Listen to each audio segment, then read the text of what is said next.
Calendar ବର୍ଷ 2024 ସରି ସରି ଆସୁଛି। ବର୍ଷ ଶେଷ ହେଉଥିବାରୁ ଯୁବପିଢ଼ି ଏକ ପ୍ରକାରର ଉତ୍ସାହିତ ଲୟରେ ଦେଖାଯାଉଛନ୍ତି। पर्यटन स्थलीगुड़िकरे भिड़ देखा मिलुछि। वर्षर अंतिम सप्ताहरे पर्यटन स्थलीगुड़िकरे अधिक भिड़ रहीपे। मंदिर पहाड़ निकटरे थिबा जलप्रपात बेलाभूमि निकट झाऊबण नदी नाल कूलरे भोजीर आसर अधिक जमिब। सबुठारु वर्षर शेष रातिरे ओ नुआवर्षर प्रथम रातिरे जोरदार उत्सव पालन हेबो।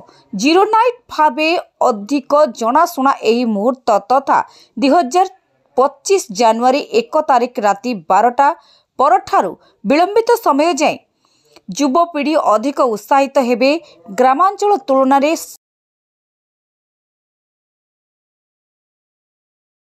जीरो नाइट सेलिब्रेशन पाई एबेठारु बड़ बड़ होटेल रेस्टोरेंट मंडप प्रस्तुति आरंभ हो जाइछि।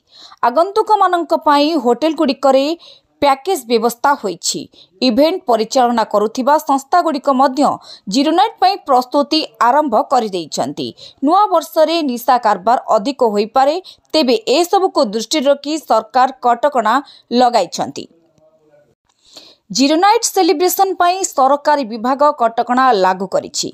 आसंता डिसेंबर 31 तारिख रे जीरो नाइट आयोजन पाई अबकारी विभागर अनुमति दरकार बोली कहा जाइछि।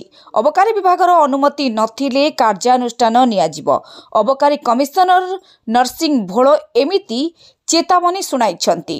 अन्यपटे बिना अनुमति रे किछि जागारे जीरो नाइट पाई प्रस्तुति चलिछि बोली विभाग को विभिन्न सूत्ररू खबर आसिछि।